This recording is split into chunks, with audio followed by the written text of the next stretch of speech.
Pablo Rodriguez is the new leader of the Liberal Party of Quebec. He was elected this afternoon with just 52% of the vote in the second round. Let's bring in political analyst Raphael Melancon now. Raphael, thanks for doing this. Thank you, Matt.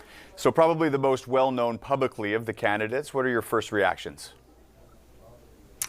Well, obviously, Matt, tonight it's not a coronation for Pablo Rodriguez at only 52.3% on the second ballot. Of course, some observers were expecting a much more bigger victory for him. Some polls also suggested that he was way ahead his main opponents, Cal Blackburn and Charles Milliard. But obviously tonight, the message is clear, is that, and we heard, a lot in the past few weeks, we've heard about this growing ABP movement, anybody but Pablo movement within liberal circles. And it shows today that this movement was probably stronger than some thought, because nearly 1 in 2 members of the Liberal Party today said that they did not want Pablo Rodriguez to become their next leader. So, of course, the first challenge that he will be facing as leader of this party will be to unite those people around his leadership, around his vision and his program until the next election, so that he can lead this party to a victory in 2026. And with that said, what kind of leader do you expect Rodriguez to be? Will he be taking the party in a new direction?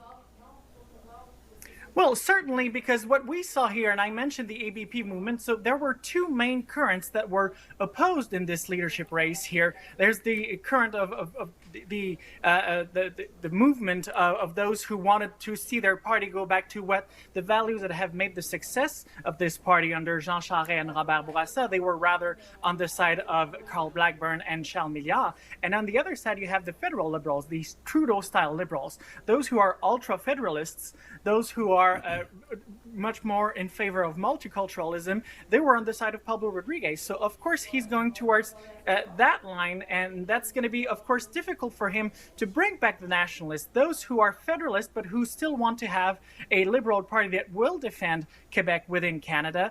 Those who have fled, for instance, to the CAQ since 2018. It's going to be very difficult for Rodriguez to bring back those people, because he's seen as Mr. Federalism, as Mr. coming, of course, from the Trudeau government, for whom he has been for many years, of course, the lieutenant here in the province under Justin Trudeau. So it's going to be very difficult for him to bring back those nationalists within the Liberal Party starting today. Yeah, and there is also the small issue, the fact that he's not currently a sitting member of the National Assembly. How does that work in a situation like this, and can he be an effective leader from the outside looking in? Well, I think he will eventually have to get a seat in the National Assembly, of course, because it's going to be difficult for him to be seen within the general public to get his message through, of course, if he's not sitting in the National Assembly facing the Prime Minister, asking questions during question period as leader of the official opposition. So for some time, we will probably see someone like Marc Tanguay, who ensured the interim for the past 2 years, continue as parliamentary leader of the Liberal Party. But eventually, I would probably expect someone within the Liberal caucus, so probably an MNA, to resign eventually to trigger a by-election, so that Pablo Rodriguez can finally be sitting in the National Assembly and prepare eventually to lead this party towards the next election. Now, speaking of the next election, the Liberals are currently 3rd in the polls, slightly behind the CAQ in popular vote, but 2nd in projected seat count. As you mentioned, just over a year until the next election. Do you think this new leadership change can propel the party forward? Well, it can change a lot, of course. Having a leader helps, certainly. We have seen the Liberals grow in support even without a leader. So, of course, having a leader can help on that side. But it can also have the opposite effect. It could also make people flee the party because they don't see it going in the right direction. So it can go both ways, really. We're going to hear a lot Pablo Rodriguez talk about the referendum.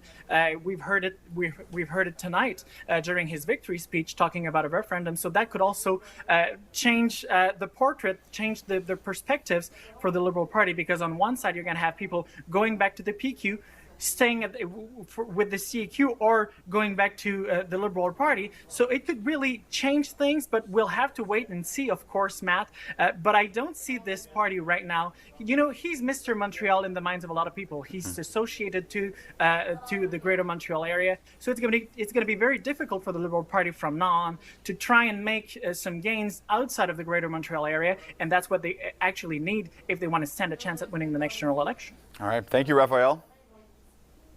Thank you, Matt. Always a Raphael. pleasure. See you next time. Thank you for doing this. Raphael Melancon is a political analyst.